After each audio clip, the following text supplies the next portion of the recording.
Raanan is fat and he's a Jew. He'll tell you something that you already knew. Your favorite movie sucks. Your favorite movie sucks.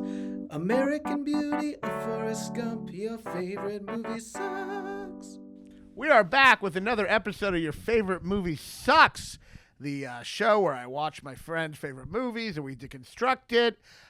This week we're doing a little something different. We're doing a little something broad, and we have one of my dear friends, great comedian, Matthew Broussard, in the house. That's me. Thank you for having me. Have we done? No, you did. You must have done one of my. Did you do my old podcast? Yes. Okay. All right. Or you did mine. Or Yeah. something like that. Yeah. But anyway, it's good to have you on here. He's a great comic, and you're an interesting guy. You're very good looking. Thank you. In a kind of jock way.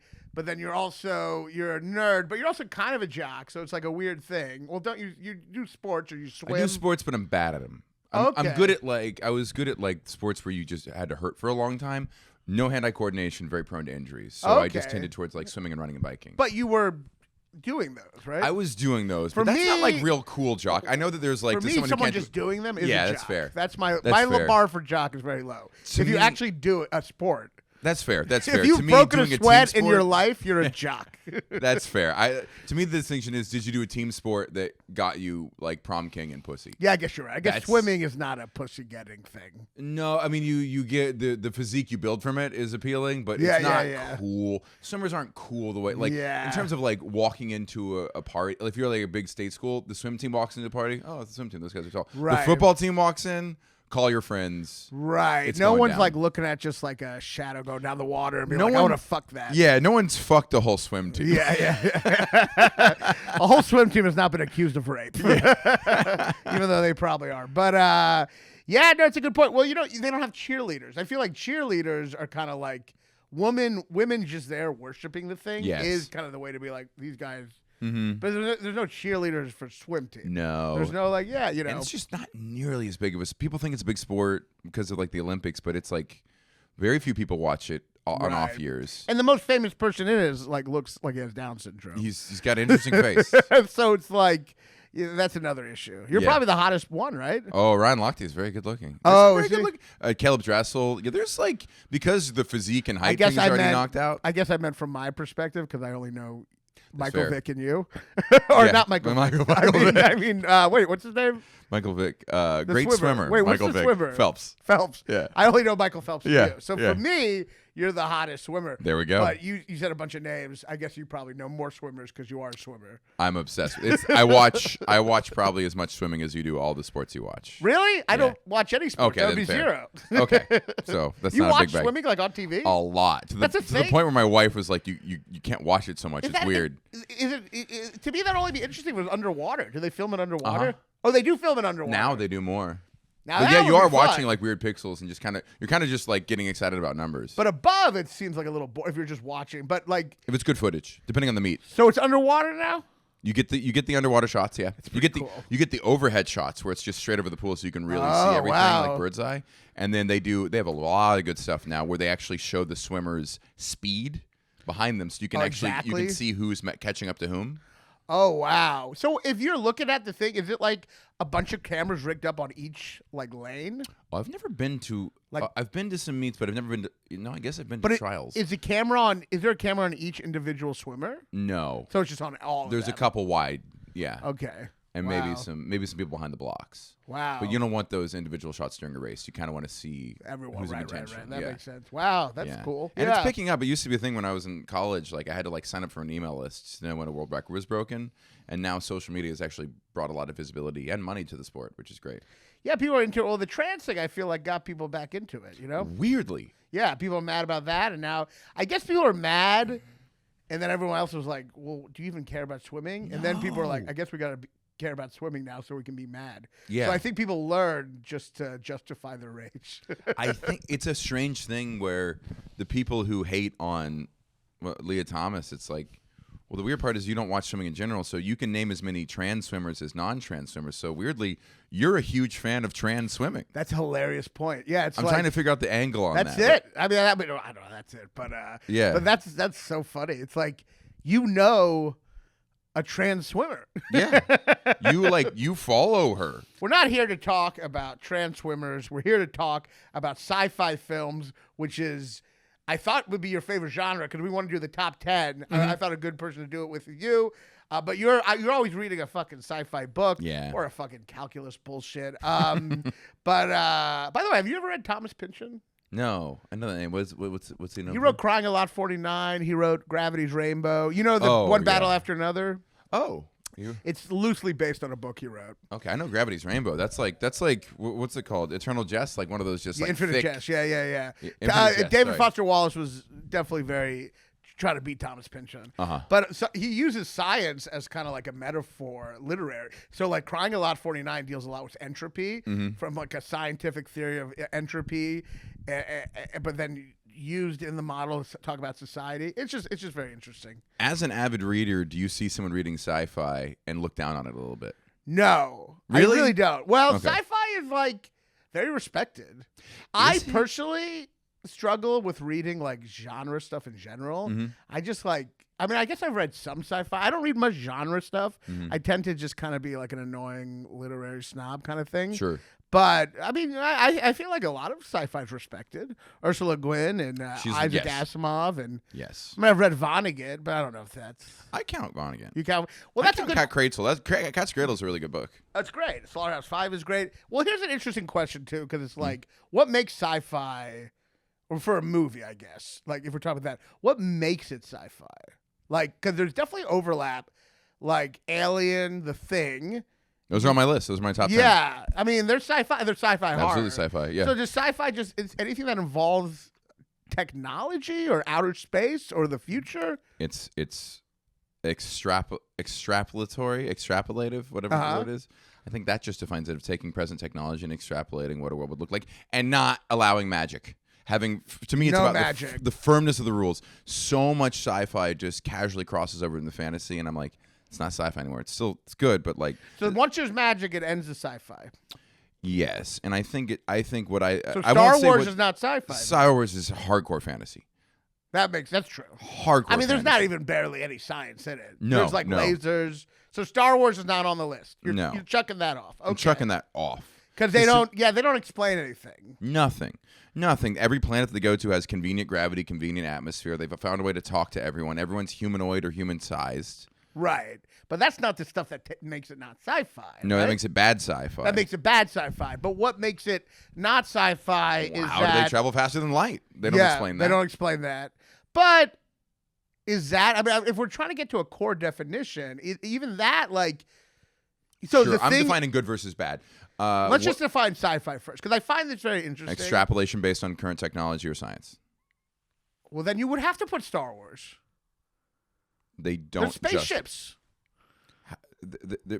Traveling faster than light is magic, unless you give me some incredible explanation as to how the causation isn't violated. But you are extrapolating from spaceships, though it's in the past. That's in the other past. thing. Why are they technically a people? period piece. Yeah. It's technically Historical fiction. Technically should be with the Victorian era and Yeah. like Gladiator. Yeah, but if you see some nerd on the subway reading like space laser opera, that kind of book, right, with like battleships in the front, do you go, you could have read a real book? Yeah, well, anything with like, if it has like, anything with like. Yeah, anything with spaceships on the cover. Right. Anything where people are doing action on the cover. Yeah. I mean, but that could be like romance too. If it's like Fabio on the cover. I guess anything with like a cover that has. Yeah. Yeah, a little. Yeah, right. Yeah. Yeah. I think so. Yeah. I guess I looked at. I don't know. I mean, I feel that about a lot of stuff. But I'm not such a. I think it's fair to look down on sci-fi a little bit. Yeah. I think it is, because I'm not a sophisticated reader, but I am a big consumer of. When I read sci-fi, I can kind of go to the depths of the hardcore stuff and across the genre a little bit. But when I read like a regular book, I'm like, if I read Wuthering Heights, I'd be like, this is slow and boring, and I don't appreciate it because I'm not sophisticated. Right. Yeah, no, I mean, I understand what you're saying. I don't know. I'm such a literary snob, but I don't even really like. I'm not proud of it. I don't even want to be, but like, I even have like. I love like the idea of Stephen King, Mm-hmm. but every time I read him, I'm like, this is cliche city. I just find it so like it's just bad writing. I guess for me, the style is what's so important. Mm-hmm. So if the style is bad at any level, it's kind of hard for me to read. But then I'll love a movie adaptation. You know? I guess there is I guess in a sense, anything that's a genre, I guess I'd just rather see the movie. Right, that's fair. I could do the whole. Steer me away when I talk too much about the literary sci-fi, but I read Stephen King, The Stand. Yeah, and that's sci-fi, right? The main character is a black woman who's also Jesus, and the bad guy is a white dude who's also literally Satan and can levitate. So it's when it started, I'm like, oh, cool, viral infection wipes out the globe. We see how we rebuild from that. But I'm like, oh, but there's magic, and they can read each other's minds. So that's your opinion, though. But you think magic really does? I think that's the formal definition. You think that kicks it out? Oh, really? Yes. I actually, I'm not saying this is my personal opinion. I think that is so. Dune the is not consensus. sci-fi. Dune could technically be sci-fi. It bleeds into fantasy, but it really covers its bases in terms of like there's no holes in the science. They have explained any technological advancements they have. But do they explain like isn't there like Jedi shit in that? Do they explain that stuff? There is the spice, which gives people. It has some. It is a drug, yeah. Well, it has some properties that allow knowing the future.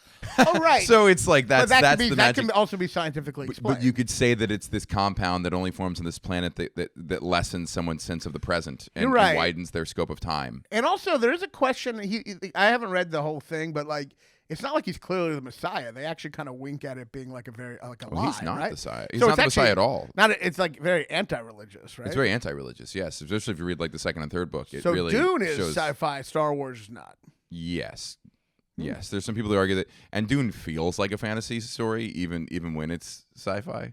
It's just got that feel to it. But right, no, the whole thing of him being a Messiah is just set up. It was all they go into that planet for like 1,000 years and plant the mythology such that when they need to, they can put a white person there who everyone already worships. Well, all right, for geopolitical purposes. So now I'm a little insecure about my list because I think number one, I don't know if it'll count.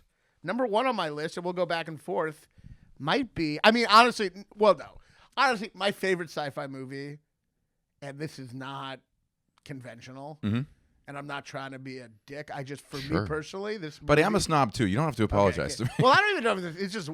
My favorite sci-fi movie, I think, is 12 Monkeys.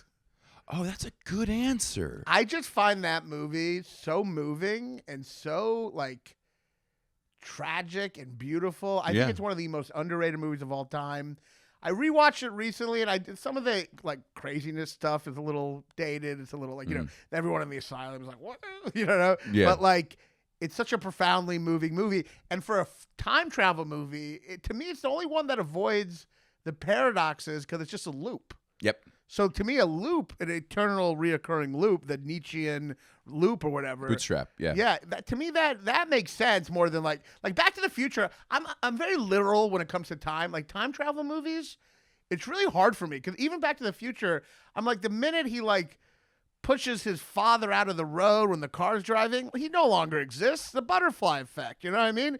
But like, but 12 Monkeys really, I think the time travel loop of it makes a lot of sense to me. I just think it's deterministic. I think time very travel, deterministic. Yeah, where you can't change the past. There's a lot of sci-fi that does that, and to me I like that, but it's kind of predictable sometimes. Where like that's the twist.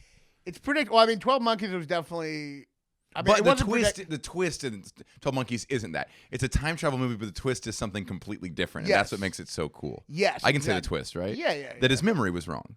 That's the whole point of the movie, that he remembered this thing so vividly, but it was actually he saw someone else's face because he had accessed the memory too many times. Yes, and then he's actually watching himself die. Yes. That he's a kid and it's himself dying. Yes. He's watching his own death. I haven't seen it in years, but that's just such a sophisticated ending. But you're right, the acting was Brad Pitt, hot guy, being like, see, I don't have to be a hot guy. I can be like a weird guy. Brad Pitt shit at the time, I think he got nominated. At the time, Brad Pitt's performance was like kind of like people really love because it's so out there. You watch it now and it's like, it's whatever. It's full retard. Yeah, it's a little full. But Bruce Willis is incredible, and it's one of his greatest performances, and it is so sad. Like him wanting to be crazy, wanting it to just, he falls in love with this woman, and he just wishes he was actually crazy, and it wasn't that the world was about to end. And it's so beautiful and existential. And to me, like, once a time travel movie is changing time, then it's, to me, I want the movie for me to be able to relate to it as a human condition, you know, which... When the time travel is something you can't change, it feels like it's more you're facing up to like the, you know, to mortality and to like irrevocability. And 12 Monkeys, Destiny. the ending like makes me weep. It's just one of the most beautiful movies. I haven't watched it since I was very young, but I remember even thinking over the elements of it now, it would still be a pretty fresh concept in terms of the execution. I agree. And then the ending, I mean, to me, that was the first time I saw like this kind of like, it was like Camus existential kind of heroism, where at the very end, he kind of knows he's going to die and he still goes out just trying to like stop the guy, you know? So it's like, you know, you're doomed, but you're fighting futility. anyway. Yeah. Beautiful. I think it's Gilliam's best movie. And I think it's one of the, to me, it's like the greatest sci-fi movie. But you would obviously you'd consider that sci-fi. Absolutely sci-fi. It's got the time travel. I like very limited time travel. I really like that, where it's like a hard machine to work, because the idea that you would have easy to use time travel would really, really screw with the Fermi paradox. It would just be people just on a highway backwards. What's the Fermi paradox? I know the guy. I think it's with aliens. Maybe it's with time travel too. Fermi paradox is if there's so many aliens out there, how come we haven't seen one? Or if there's so many time travelers, how come more haven't come back? Right. If time travel is ever invented, why wouldn't we have seen the evidence? If anyone can go back, how has that not happened? That's a good point. So what's the? There's a lot of philosophy on time travel. It also gets to a question like, is that kind of magic? Time travel is magic. Because that's the thing. Time travel is not possible. There's what's his name? There's a lot of authors. I think all of my favorite authors are like, I will not do time travel. Because Rick and Morty won't do it. They don't do time travel. They just at one point they said we don't want to do it, and maybe they've caved. But there's literally they had a joke. They have to think of time a whole travel new concept stuff every episode. It ruins everything. It really ruins unless. Well, it's it ruins too the irrevocability, and that's the magic part, because it's kind of like Ghosts in a way. It's like, well, if you can change time, doesn't that go against the whole? This is my issue, and this has never been addressed in a good sci-fi movie. If you went back 100 years in a time machine and just walked into a crowded place, you go, "Hi, everybody. My name's Raanan. What are you guys doing?" They'd all look at you for a second and walk away. Go back to the future. You wouldn't know a single person on this planet. That's what not I'm saying one about human Back being, to the not one Future. president, not one song, not movie. That's what I'm saying about Back to the Future. Yes. Back to the Future, he's like talking to his parents. He's making them change. Like he pushes any perturbation would cause a different sperm to hit the egg, and once that happens from there it's just a rapid butterfly effect. The butterfly effect actually really does hurt. Like I know I'm not trying to be like you know like an asshole, but when I watch these time travel movies, I really do think about There's that. very few good time travel movies for that reason, for exactly that reason. I That's why have there's 2 on my list and they're not. I have Terminator 2 on my list because I think it's a great movie, but the time travel in that is insanity. It's a complete paradox. It makes no sense. I mean, that's like the ultimate. You remember that, right? Terminator 1's on my list, yeah. Terminator 2, they actually do change the past, right? They changed the past, but also literally the only way the robots were built is from the... That was the true robots in are number 1 built as well. from the remains of the Terminator and Terminator 1. Bootstrap paradox. That's the bootstrap paradox? Yeah. Explain it to me, the bootstrap. I don't know how to say it very well. It's pull yourself up your bootstrap, but like this thing only exists because it came back in time.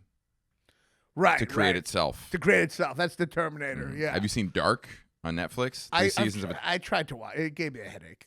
It's very good. Is it good? It's very fresh in terms of time travel. And you're like, I get it. And then the third season, you're like, oh, okay, that's very, very inventive. It's like doing a good Hitler joke. Yeah. But it's not like too many paradoxes, or you just accept it. There's no paradoxes until something else happens. So there is a paradox in the end. Something else. It's just something else. Yeah. It's something very inventive that I would have never thought of. Oh, interesting. So my favorite. Can I do my favorite? Yeah, let's go. So 12 Monkeys is my number 1. You go to your number 1. My number 1, Primer. I don't think you've seen it. I haven't seen Primer. $7,000 shot for $7,000. I know. Shane Carruth, writer, director, actor. It has some of the most You might find it I gotta watch irritating as a guy who really knows movies. I don't. I found it like this kind of freshman effort that was charming in that way. But a lot of their dialogue is very interrupting. Yeah. Like they're just kind of talking over each other, and it's very realistic. I've never seen a movie do that. I like that. I like overlapping dialogue. It's the most inventive take on time travel that's ever existed. How does it only cost $7,000? Because they're not like using much, or I know it's like in their house. Yeah. Isn't it like cryogenics or no? Can I spoil it a little bit? Yeah, you can Okay. spoil a little bit. So they're just two engineers who are screwing around, and they realize this thing they've made. It's when it's turned on, time moves backwards inside of it. So if you turn it on in the morning, and then at night, you turn it off in the morning. You turn it on at night, and if at night you got into it right after turning it on and waited 8 hours, you would travel 8 hours backwards and pop out in the morning. Right. It's very little. It's very brief. Right. It's like very limited. It's very limited, and they have to sleep in a little box. And it's not good for your health, they think. And there's like a lot. It's very limited. So they only go back like a day? They can only go back as long as they've turned it on. Oh, so if you stay in it for 8 hours, you go back 8 hours. Mm-hmm. Well, you can only go back to when you turn it on. Wait, what? Wait, so, I turn it on at 8 a.m. Yeah. I walk away. Yeah? You're not in it. You walk away. You walk away. And at 4 p.m., 8 hours later, you turn it off and get inside. Or you get it inside and turn it off. Yeah. Once you turn it off, then it starts moving backwards. So it's been moving backwards 8 hours. So once you get in it, now time is moving backwards for you. So if the you minute sit you in there get for in it, 8 you're hours, 8 hours behind? No. The minute you're moving, you're at the exact same time, but you're not moving backwards through time. So you sit in there for 8 hours, and when it dings, you get out at 8 a.m., having got in at 4 p.m. But you have to wait the duration. At 8 a.m., the time that you started. That's why you walk away after you turn This it is on the in most the morning. boring time machine. All you're seeing is, all you're going back you get is to go 8 relive a.m. 8 hours while there's two of you in the world for those 8 hours. Oh, there's two of you in the world. And what happens if you don't get in at 8 p.m. or at 4 p.m.? Wow. But you're not. You're just seeing the time you're in. Like 8 hours ago. Yeah. What could you do? What could you really do? Nothing. You could play the stock market. Oh, you yeah. You could watch what happened all day and then maybe change the course of things. Or maybe you shouldn't. It's really great. And it really and I guess you can't fuck up your own existence because you already exist. They don't know. And what happens if you what happens if you create a paradox? Does it go badly for them? It's very much unstated. It's very resolved, but what you're left with at the end is like, oh, this was about the psychology of two people. It's purely about two people and what their reaction is to discovering this technology. But my question is, like, outside of even the time travel shit, how do you make a movie for $7,000? It's crazy. I can't even make it special for $7,000. No. Like, how do they? No. Like, even if it wasn't double like, that for like a cheap one. Yeah, like I don't like that's crazy. Does it It's look crazy. terrible? It looks okay. And Does there's one that special effects moment that's actually like kind of like impressive. Like Did the director go on to do other? Did he do Yeah. Looper? no, Okay. no, Looper. Talk about dog shit time Yeah, travel. yeah. Like cut out your tongue, and now in the future you have no tongue. So you had the tongue the whole time, and just now it It just disappeared So on what's you. what's the simultaneity of the past with the future? Right. So what else did he do? He had one called Upstream Color, which apparently is really good too, but I haven't watched it. Interesting. Yeah, I'll give it a watch. So that's number one for you. That's number one. It's So just, we both have time travel. Yeah. As our number one movie. But it's kind of funny. Both of the time travels are very kind of not fun. Like Yeah. yours is like just 8 hours before, Uh-huh. and mine is you can't change it. yes, yes, All right. Well, that's and a huge twist in Primer that it's is gotta be very a hard to twist. understand. No, I'm gonna watch it. I'm definitely gonna watch it. Mm-hmm. I gotta keep on looking because last time my fucking mic thing fell out. If you see it off, just let me know. It's so short, you know. But I think it's hello. All right, it's good. Number two. Fuck. This is definitely my number two. But you know what? I don't know. It might break a rule. Sure, Children of Men. I think it's great. It's a great answer. But is it sci-fi? It's soft sci-fi, but it's great sci-fi. Sometimes I think some of the soft, like Severance, I think is some of the best sci-fi ever made. And it's just a very soft concept that they really take to the extreme. But yeah, I guess that not having kids isn't necessarily magic. No, not at all. It's just not explained. It's just not explained, and I like things not explained. I think it's I better mean, when it's things so are not explained. metaphorical, I guess, that you start to think of it as All like sci-fi is. Yeah, all right. Well, The Children of Men, I think, is one of the another movie that like destroys me emotionally. Just one of the most powerful movies. Yeah, I mean that movie. I think that movie is the most prescient of any like sci-fi movie because I think we're living in that right now. It's kind of just sad. Yeah, I know, and it's just sad, and it's everyone knowing the world's ending, and then it's just like immigration raids. Yeah. Yeah. Like that movie nailed it. Yeah. You know what did not nail it? 2001. We didn't do shit after the moon landing. Nothing. 2000. Nothing. People keep on going. That movie's so prophetic. That movie got everything wrong. Everything We wrong. we stopped going to the moon and we just focused on being able to see tits on your phone. Like there's no like fucking go to Saturn. Yeah, this is what's so upsetting. This is why sci-fi as a genre, at least with books, you're like, I'm not going to read anything more than 15 years old. I know. I really don't. Everyone's like, Asimov, Heinlein. I'm like, nah, dude, last 15 years. Because anything more than that, they didn't even predict social media. I know. They're like, we must download these ebooks that are being sent via packet. I'm like, instantaneous. The one book that did it really well is Hyperion, which I think was 1980s. Where it's a fantasy book. It's a fantasy sci-fi book, and I still love it. But they have Neuralink set up so they can basically browse the internet from their head. Oh, from their head? Yeah, So across it had the the whole concept of the internet. Wait, how old is galaxy. it? 80? 80s or 90s. But the internet was kind of around in the 80s? Kind of around then, Yeah, but because I he know was- William Gibson did a lot of... You read him?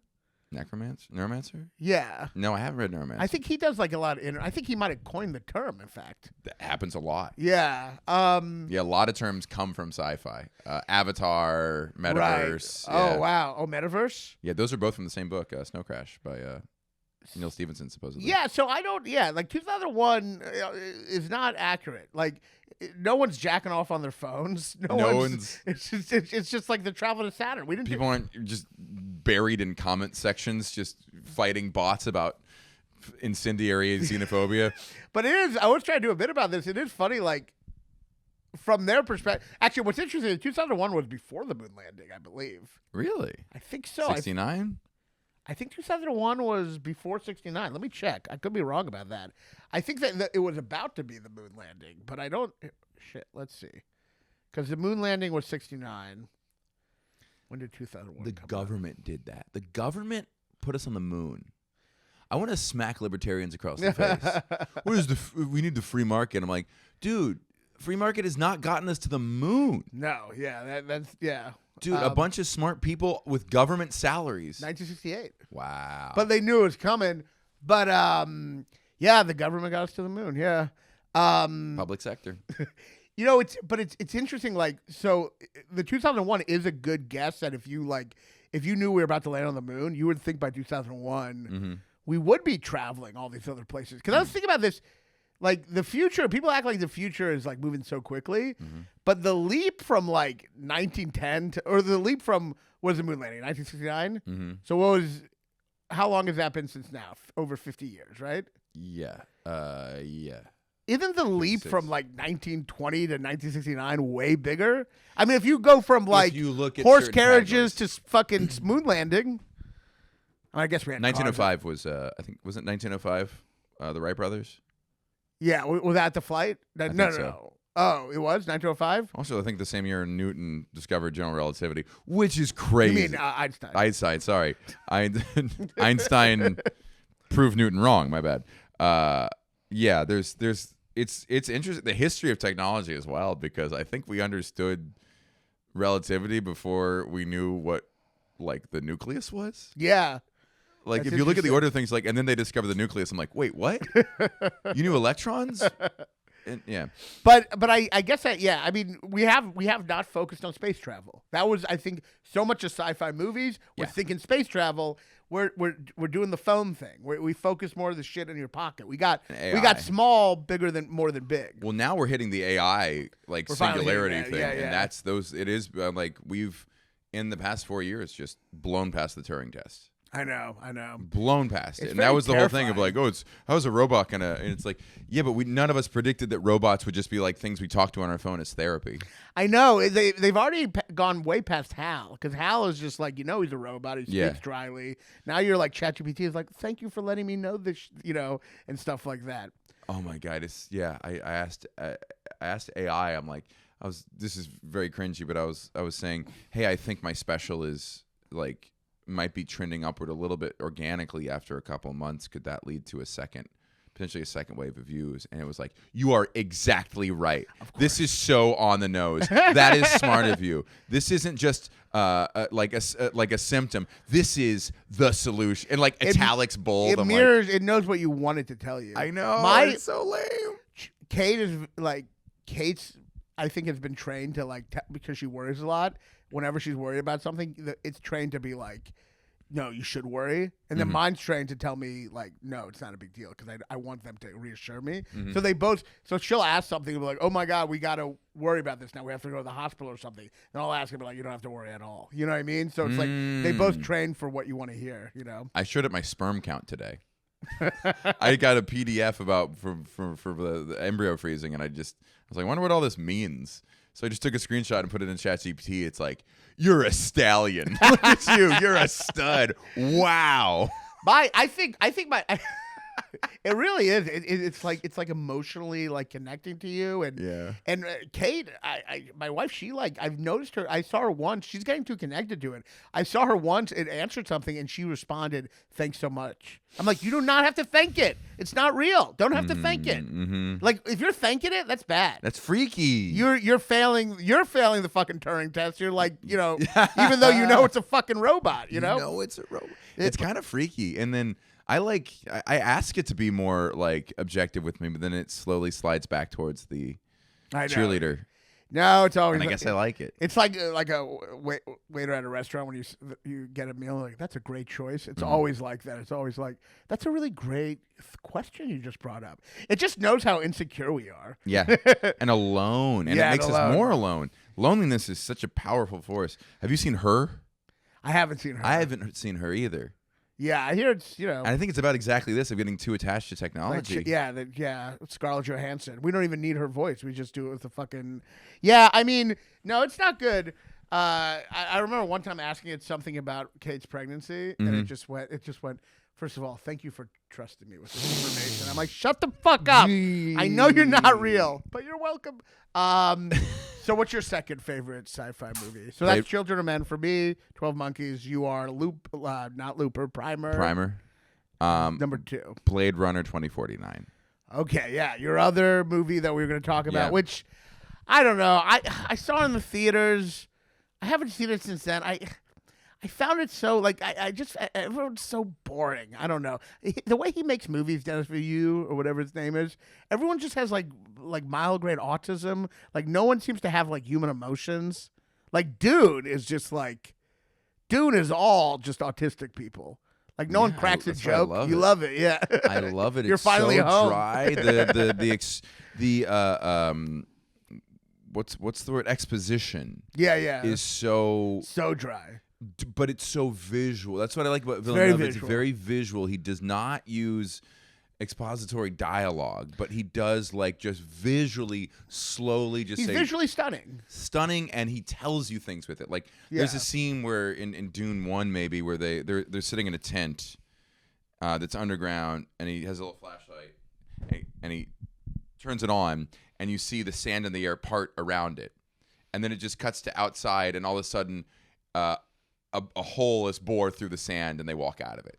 Right. How'd they get out? They never say, let's use our sand compactor. Right. You're just kind of watching them do it. Yeah. And then like even when they set up like how to use the thumpers to draw in the sandworms, they never say you use these to imitate the sound of footsteps. I mean, Sicario's like that too. You kind of just, which he did, you kind of just follow it. Great movie. Which I love Sicario. I love some of his movies a lot. I love Sicario. I love Arrival. I like his movies where like the actors actually have like human emotions. Yeah. But half his movies everyone's sleepy in. Like Dune, everyone looks like they're about to fall asleep. Like it's like everyone just needs a nap. Yeah. And then Blade Runner. I mean, I don't think anyone even smiles in Blade Runner. To be fair, like every character is a robot. That's true. Is Robin Wright Penn a robot? No. No. She tries to fuck a robot though. She tries to fuck a robot. Huh? It's also a great scene. It's also like I like Ryan Gosling when he's funny. He does the like dead thing. Yeah, he's that fuck. The same thing with Drive too. Drive, and it looks like he's kind of half smiling. He does this with his mouth. It's kind of easy. I don't know. I mean, I think it's powerful, but effort. Like it's low effort, but it's still pretty powerful. And also, like you're like aware he's a robot the whole time in Blade Runner 2, right? Yes. Like in the first one, there's that whole mystery. Well, about, then you start to wonder. oh, That's if he's the whole actually thing human. of Blade Runner 2049. Okay. God, I can't. I don't remember too much. I mean, I do remember it falling into that one trope. That's always a bad trope where Jared Leto is in it. I remember him being very bad. We can forget that scene. But there's a trope where the villain tells the person they're about to kill their whole like mission statement about life just before he kills them. Like you just killed him. You don't need to let him know. What's the point of letting? He killed an innocent woman in front of him. He didn't kill the main character. He just killed a But like a I just brand remember new, him telling someone. We must. He tells them his philosophy and then kills the person. Yeah, he goes. We killed millions to become trillions. And then he kills them. It's like, why do you say he kills this a thing? random person. It's Why that kind say of the like thing kill to- the henchman. But why say the thing to the person you're going to kill? I don't think he's saying it to her. I think he's sure? saying it to Gosling in front of her. Oh, I thought. But he ruined that role. Part. He ruined that role. That role was supposed to be for David Bowie. Oh, really? Mm-hmm. And David Bowie dropped out. Died. Oh, dropped So out. Of life? he dropped out. Yeah, he saw that movie coming. He's like, I'd rather kill myself. So imagine David Bowie in that role, and that's the movie I pretended it is. So that's where you just imagine David Bowie in that moment. Instead of just that, I'm going to pick a character Jared that Leto- kind of sounds like the guy from The Matrix. Jared Leto sucks. Apparently, Well, I mean, he obviously, ruined that movie for me. he's always just making a really big choice to the point where you're like, the choice you've done. 12 which Monkeys takes you is out everything. Of it. Yeah. Yeah. 12 Yeah. Monkeys. 12 Monkeys. It's like with Brad Is he Pitt in did. 12 Monkeys? No. Oh. Yeah. Just like that whole thing. Yeah. It's like, Big, it's too big much choices. of a choice. Yeah. Yeah. Every movie. And then I heard he was like, he like fucked with people on the Suicide Squad. Yeah, he would mail rats to people. Like dead rat to Viola He was Davis. trying so hard to be Heath Ledger, Yeah. and he never will be. Because he doesn't have the balls to OD, the real Joker method acting. No, he does yoga instead. But right, here's so- what I like about 2049. Yeah. Tell me what you like about it. I read the book. I watched the first movie. I thought they were fine. I didn't understand the hype. The first movie, you never learn if Harrison Ford's It's character a mystery, is a replicant. yeah. And the second movie, you think, oh, they must have to answer it to make a compelling movie. They never answer it. So it remains unanswered after two movies, and yet you're just as caught up in the same question of who's a human, what's not. And this time it comes about procreation. Right. No, there's definitely some great shit in it. Great visuals. And I like the pacing. I like the pacing because So I like slow. any movie. I like that it doesn't treat me like I'm a fucking idiot child. Yeah. That's what I like about Villeneuve is it's just like, hey, you're sitting here. Get off your phone. Right. You're going to have to pay attention. And Yeah. you're going to have to be patient. Yeah, it's like entertaining and boring at the same time. Severance is the same way. But we're so overstimulated that boring is novel. Yeah. Like, oh, boredom? Oh my God, I haven't felt this in so long. It's this is great. It's like, yeah. Well, I've always had movies are the new books. Yes. You know, it's like, and books are just whatever. But like movies, you're like, when I watch a movie, I feel like I just meditated. Yes. You know? If you really pay attention. Yeah, I'm like off my phone, you know? So yes, all right, so Blade Runner 2 for you. All right, so I'm going to go for my third one. This one I actually just saw recently, but it kind of blew my mind, is AI. Have you seen AI? Yes, I have. AI is Oh, a sad ending. dark fucking movie. Manhattan? Yeah. Jude Law. I saw it a long time ago, but it's very dark. It is so dark and so like basically the idea of this like it's a robot who can love, and that's just like such a curse because he's just obsessed with finding his mom and he cares about nothing else, and it just looks at love as like this heartless thing that like is so irrational. Yeah. I mean, and then it shows you how that can lead to like religion. Like at the end, he's like, there's a beautiful part of the end which I think kind of like I just was like so amazed by, where he's in the ship and he's looking for his mother. Oh, he wants to be turned into a real boy so he can go, so his mother will love him again, the mother who abandoned him, and he's looking for I don't know, something in Pinocchio or something. I forget what he's looking for, but then it's a statue of a lady, right?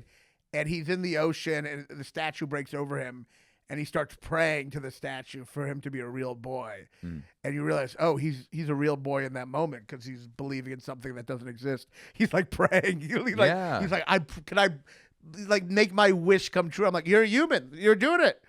You're praying your unanswered prayers. You've succeeded on the Turing test, and it's beautiful. Yeah, incredible movie. Sad. It is crazy. A It was dark a movie. big budget movie that was so sad. You think if Spielberg has that much budget to make like a big blockbuster hit in an era where those things could make serious money, he'd like this is fucking. Well, Bummer of I a think film. I think he had enough street cred at that point. Mm-hmm. He like, I mean, yeah, I think it did okay, but like, I mean, it's a really dark fucking movie, and you feel Yeah. he's so alone because Yeah. he has no. He Such has a Jewish thing to do, by the way, to spend tens of millions of dollars to bum everyone out. It's very Spielberg. Yeah, no, it's a great movie. It's so Good answers. upsetting. Yeah. What about you? I'm just so happy you haven't said Star Wars or something. I'm not really a big Star Wars guy. No, me neither. I like the And it's kid. apparently not sci-fi. It's So I get what fantasy. you're saying. Yeah. And it's also like the dumbest people like it. It's like Disney. It's like Yeah. autistic Disney.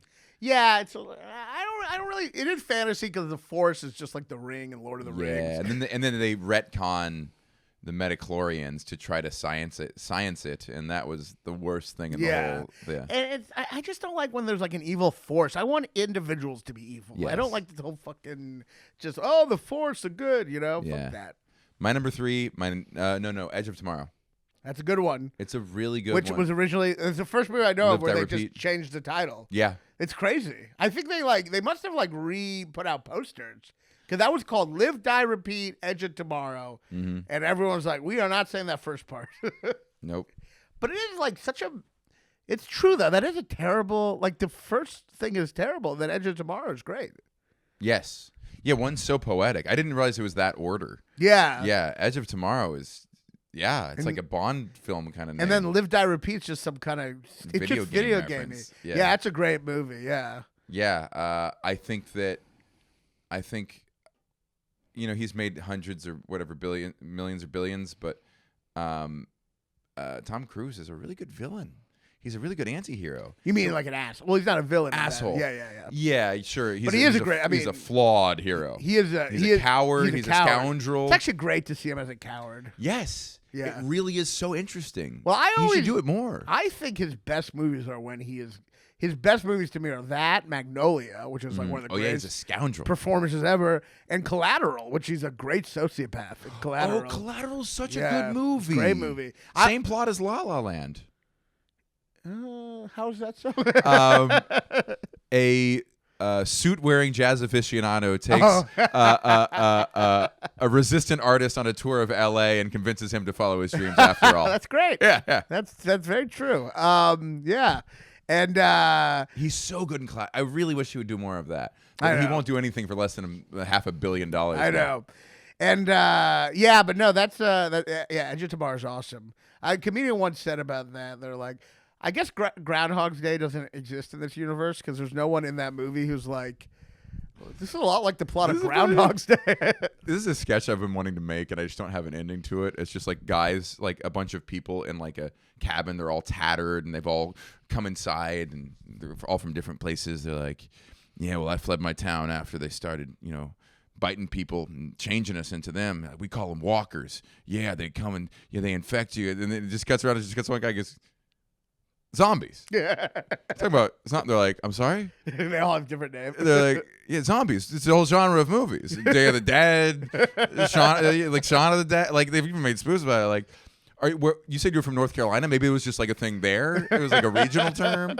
Like, none of them are. It's like, They all have it's different- our world. But Yeah. They just I guess Walker is like their racist term for it or something. Yeah, no, that's Edge of Tomorrow is fantastic. That's when Groundhog Day became a genre for a while because you had that, you had Edge of Tomorrow, you had that show, the Russian Doll. and then you had And- the Andy Samberg movie, What was that? The name? It's the Swimming name in the Joshua Pool or something like that. I don't Palm Springs. Palm Springs. That and those. I never watched Russian Doll, but all of those were good. Yeah, it's a good, but it's interesting that movie just became a genre. Like they were like, this is a movie. If enough people rip off a movie, it's just a genre now. I guess that's how it works. Yeah, I guess. Yeah, I mean, I felt they did enough with it. I felt Edge of Tomorrow did enough to differentiate from. Oh yeah, well Yeah. because it was like a sci. Yeah. Well, at least that like combined a whole other genre. You know what I Yes. mean? Just The a Russian good Doll plot. was kind of like. I don't know. That to me wasn't far away enough. But I tried to watch the first episode. When it kept repeating, I was like, oh, I hate this. yeah. That's the problem. If you don't like it, it's just repeating itself. Mm-hmm. So number what do we got? Number 4 for me, it's got to be Terminator 2, which I think is probably, in my opinion, the greatest action movie of all time. Mm-hmm. Terminator 2 on your list at all, or Terminator 1 is interesting? Yeah, Terminator 2 for me. It's great. It's a fucking fantastic movie. Yeah, it's a perfect action movie. It's very good sci-fi. Yeah. But why do you like Terminator 1 more? It's the underdog story of it. It's one of the few movies to ever have a higher grossing second weekend than its first because no one saw it coming. Oh, the underdog of the movie itself. Yes, they shot it for so little. Literally, the scene where he gets crushed at the end. Is it James Cameron? Yeah. James Cameron blew cigar smoke to create that effect. That's him. Oh, really? That's how cheap they made that movie. Wow. So, and it was just such a simple plot, just a couple actors, very endearing. Like, just that's not a reason to root for a movie, but it's a cool underdog story that succeeded. I feel that. And to do very high concept sci-fi on low budget impresses me because sci-fi is just the kind of thing where it's just like throw bags of money at it. Yeah. No, I feel that. I always found it funny in Terminator that they can. So he comes back in time and he just kills everyone who has the name Sarah Connor. Mm-hmm. It's funny that they can create a robot, set it back in time, but they don't have the technology to just show the picture of a woman and be like, kill that woman. Yeah. Like they can't give him that information. It's like identifying fire hydrants. Yeah. It's the captcha. Yeah. It's the captcha. They can't do it. Yeah. So he has to just kill everyone in the phone book with Sarah Connor as her name. Well, not to ruin your joke, that's a good bit, but Yeah. maybe all of the hard drives were wiped out and they didn't have any photo record of Sarah Connor. Oh, I see. Oh, yeah, because it's like. But then how would they know? How do they know that? Well, how do they know that it's his mom? Maybe they have spies. I don't know. Isn't it easier to just try to kill the person than go back in time and kill the mom? Like if I wanted to kill you. Also, we're talking about butterfly theory. If you just interact with her, John Connor's never born. I know, right? Guaranteed. You don't have to Any kill her. perturbation. Yeah. You can call her. Yeah, you just call her. You just call her. It's Just like, go up hello? there And take just your breathe dick out. weird. Yeah, Like, yeah. that was weird. Let's yeah. not have sex tonight. Just go up there and be like, knuckle fuck and walk away. Yeah. It changes everything. Yeah, but like, it is so funny that like they can't. They're like, we can't kill him, and we'll do the easier thing: go back in time and kill his mom. Yeah, I wonder if they give some justification of that. We probably deserved a justification. It's just funny. It's just very analog. He has to, like it's a robot, but he has to go in the phone book, the old school way, where you just kill everyone in the phone book with that name. But couldn't they at least tell him like just do it when she's this age? Like they can't even tell him because he kills like an older lady, doesn't he? Couldn't they just be like, so, yeah. she's 22?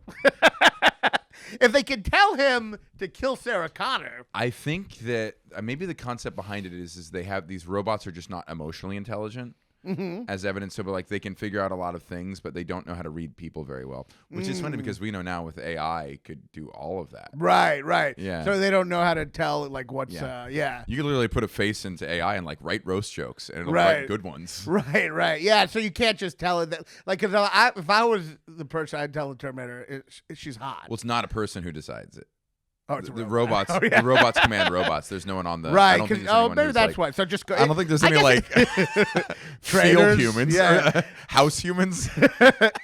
That's true. It's a robot that built a robot. Yeah, it's all robots. All robots, all the way down. Yeah, I guess that's. I guess it is a robot way to think. Just kill anyone with that name, you know? Because you could. Yeah. No. But yeah, Terminator 1's great. Yeah, Terminator 2 is fantastic. I mean, they're both great, but you're Terminator 1. I mean, I really do like Terminator 1 a lot, but I guess, you're right about the underdog thing, but the thing that's such like, they're both great because in the movie there's such an underdog thing where you have a human trying to defend her from the Terminator.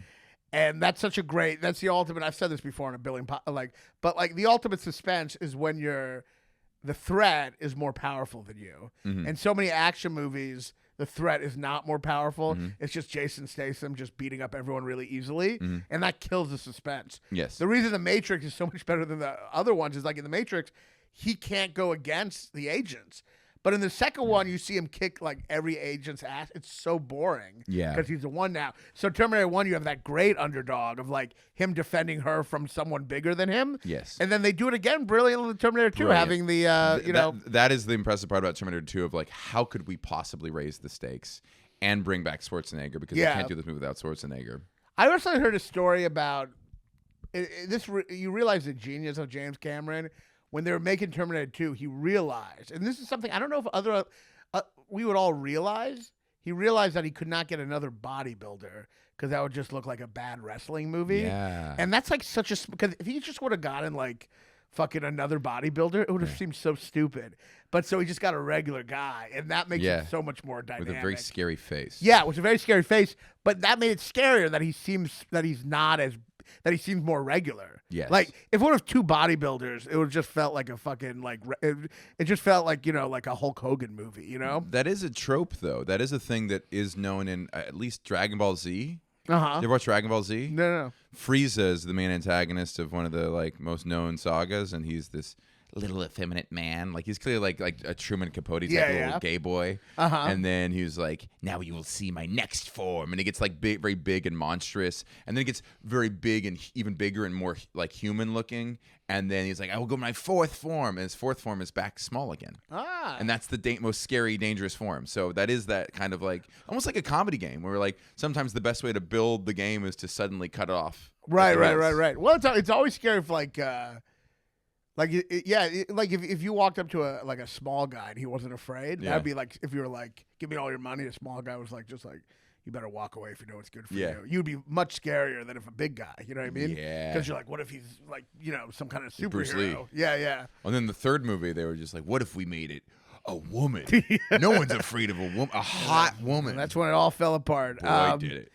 I really think if someone like tries to threaten me, I am going to try the thing like, just walk away, like That'd just be smart. and just hope they don't call my bluff. Like just be like, because like in the movies, if the guy's calm, it means they're about to do some born identity bullshit. So all you gotta do if someone like threatens you, you just gotta act like you're worried for their safety, and that's how like you're just like, you're not gonna want to do this. You just it's best if you walk away. I'm just worried about you, and I think I'm gonna do that. I think it could work. It would suck if it didn't. They just beat me up. And, and then afterwards, like, what was that thing about worrying? All right, so we're at 4. That's so funny. All right, you don't want to do this. I want to piss my pants and maybe get a boner. I'm gonna shit all over you. Number 5. What's number 5 for you? I'll stay in theme. Minority Report. That's number 5 for me too. Yeah. It's one of the best. It's so good. It's such an interesting concept. Spielberg gets dark with sci-fi. What's the gaping plot hole? You remember the plot of the movie? I know the movie very well. Yes. So he. Oh wait. I think I know the plot hole. I think I realized the big plot hole when I watched it. Now I'm wondering. I wonder if it's the same thing I was wondering when I watched it. So basically, he sees all these murders happen. Their murders are predicted, and then he shows up to stop the murder, and the murders never happen. Were he to not see the visions, the murder would happen. Oh, the murder. The murder he does. Yeah. They basically pay a guy to pose as the pedophile who took his son. And then he finds that man in the room, and then by some fates doesn't end up murdering him. Yeah, it's like a free will. It's like trying to... How did he ever find that man if it weren't for the premonition? And the future is based...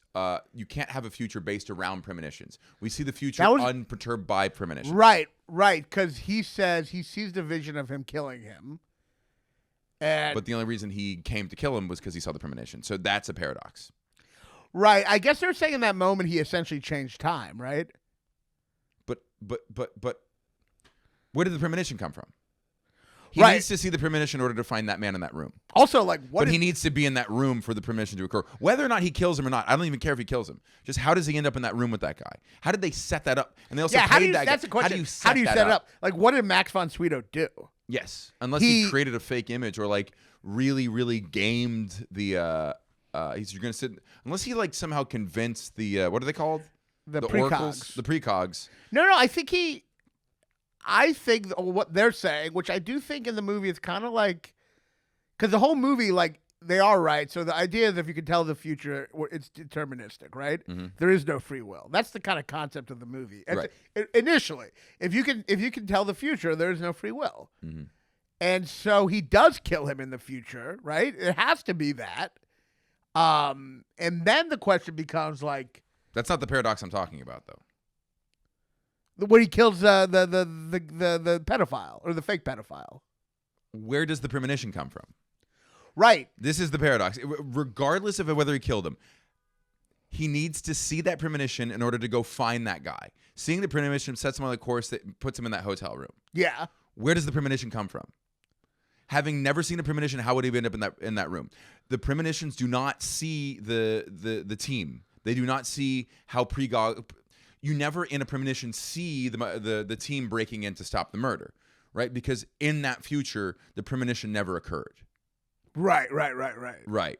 So it doesn't make sense that he would see a vision of a future happening based on him having seen that vision.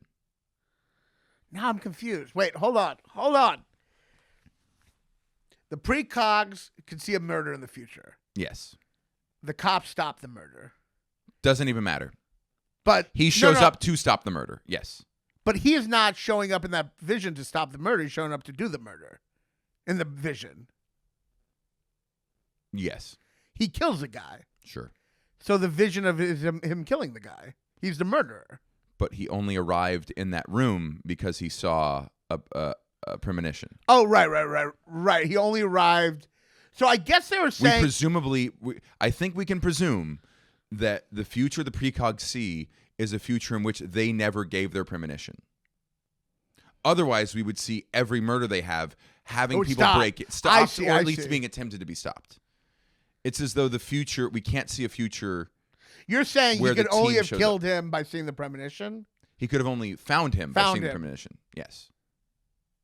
But I'd say that's not true. I'd say there was a plan to like bring that guy there and bring him into the room to kill him. Well, they're going to have him in that room. How did they get Tom Cruise there? How did they get the main character there? Some other way.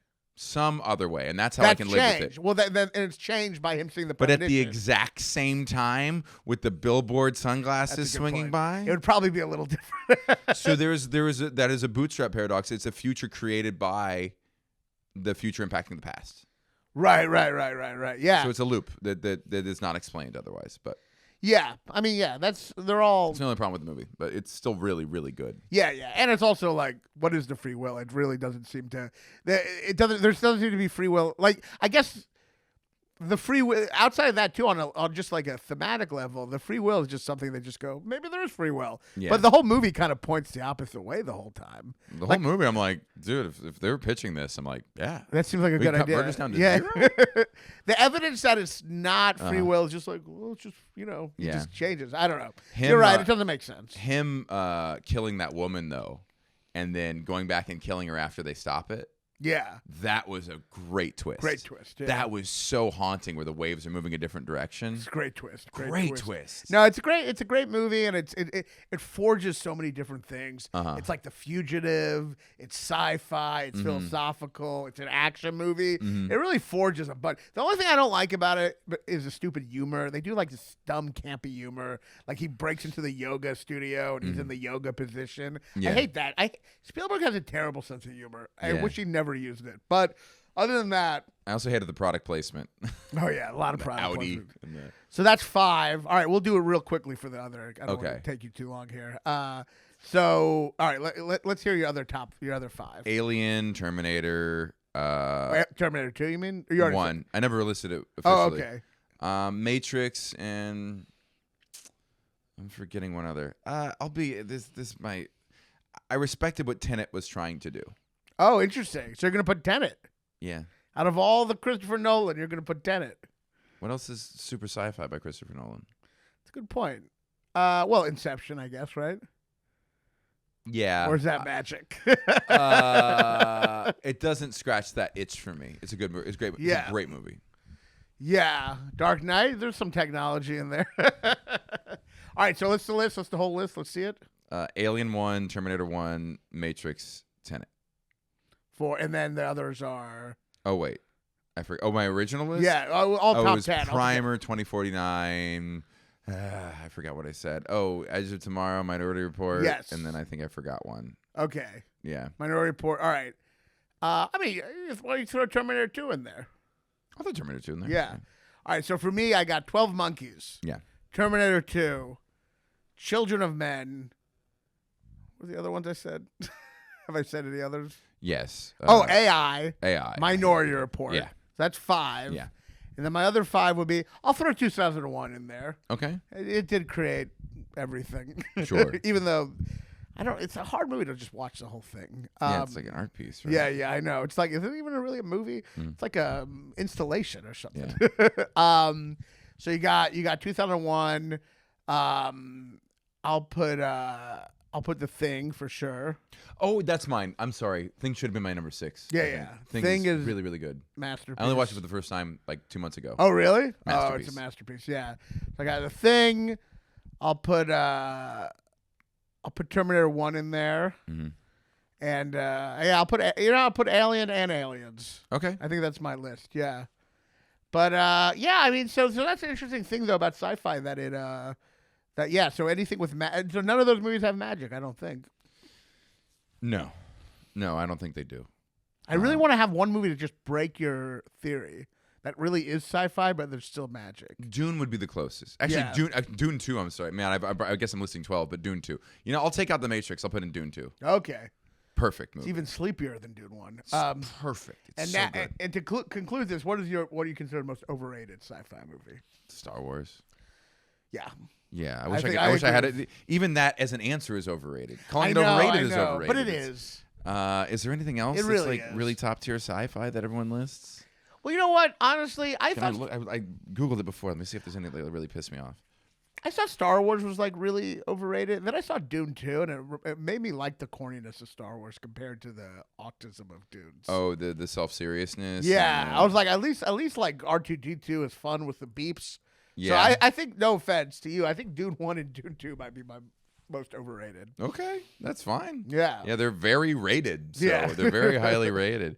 There's one that really pissed me off that I watched recently. I don't know if it's overrated, but I hated it. What was it? Predestination. Which one's that? Ethan Hawke, the chick from not Severance. Oh, this came out like a year ago or a couple of years ago? Or? It might be pretty new. Oh, it's a no, Phil- 2014. It's a 2014. Philip K. Dick, isn't it? I think it It is. could be, but it's just like from the first scene, you're like, yeah, I know everything is going to happen. Oh, really? And they still pretend like, I'm like, I know everything that's going to happen. I know everything. Yeah, it's so obvious. It's like, is this your first stab at time travel? This is like an essay, yeah. a college creative writing course I submission. don't think it did very well. No, it didn't. You're really putting down No, a peg, but a it movie got, that it no got one a high saw. rating, Get and it? I was of all the things I was looking for, it recommended that very highly. I'm like, so it must be good if I like all these other You're not movies. talking Rotten Tomatoes, are you? Because I feel like Rotten Tomatoes is bullshit. I feel like if every critic is just like, who cares? It'll get like a full tomato. Well, it's all I have. So if there's anything you think is better, please. If No, that's it's a over good one. 80 or 90, I usually am very happy with it. Yeah. No, that's a good one. All right, well, this has been fun, man. Do you have any plugs?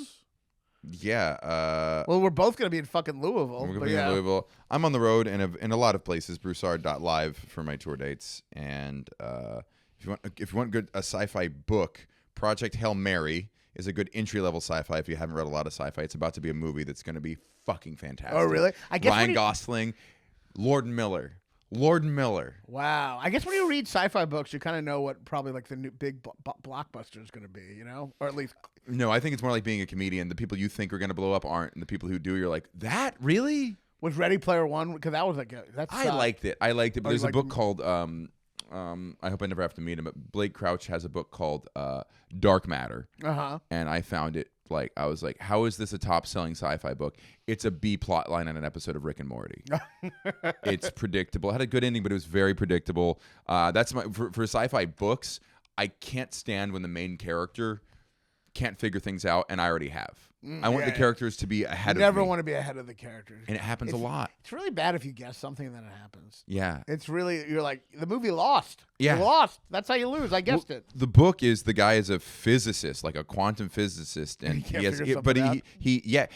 he has a wonderful wife, but he hasn't gone very far in his career, and he's kidnapped by a shadowy voice, and then he wakes up in a world where everything's slightly different, and he's never married and he never had a kid. Oh, what could have happened? And on page 102, you're like, yeah, buddy, it's called an alternate universe. You're a quantum physicist. It's clearly you from another dimension stole you and switched. Maybe you're just a genius. I'm You smarter sound than a like quantum a genius. physicist. You're like, don't you say it? It's a guy who studies parallel universes. How do you not understand this? Why did it take 100 pages to figure this out? And it's a very successful series now on Amazon. It is so funny. You really are like a nerd who's been Freaky Friday'd into like a hot body. Wrong vessel. Because like even what you just said should be in a different voice. It should be like, how do you not know that? You're a quantum physicist. How do you not know about the nudge universe? It's like you don't even have the right voice for this. I'm flattered. That's very kind. You're a fucking paradox. You're Jewish too. There's like 12. That part's your weird. whole identity is like 12 different twists. Yeah, I'm just a weirdo. Check him out. He's hilarious. Thank Check him out in Louisville, my hometown, but also go see me in Louisville the next day. Yeah. Well, you can go to double Awesome. feature. And, I'm all over the place. I'm in Louisville, November 10th. I'm in Los Angeles. I don't know if this comes out by then, but Los Angeles, November 5th. Comedy Store. Get tickets to that. Austin, this October 31st to November 1st. That might have already passed by now. And Grove 34 in Astoria, a bunch of other places. Denver in January 18th. New Year's Eve in San Francisco Punchline. Get tickets now at punchup.live/Raanan/tickets. Come see me on the road. I like this podcast, but I want people to come see me. That got very Jewy right then. And thank you so much for being part of this. You. Cut. Raanan is fat and he's a Jew. He'll tell you something that you already knew. Your favorite movie sucks. Your favorite movie sucks. American Beauty or Forrest Gump. Your favorite movie sucks.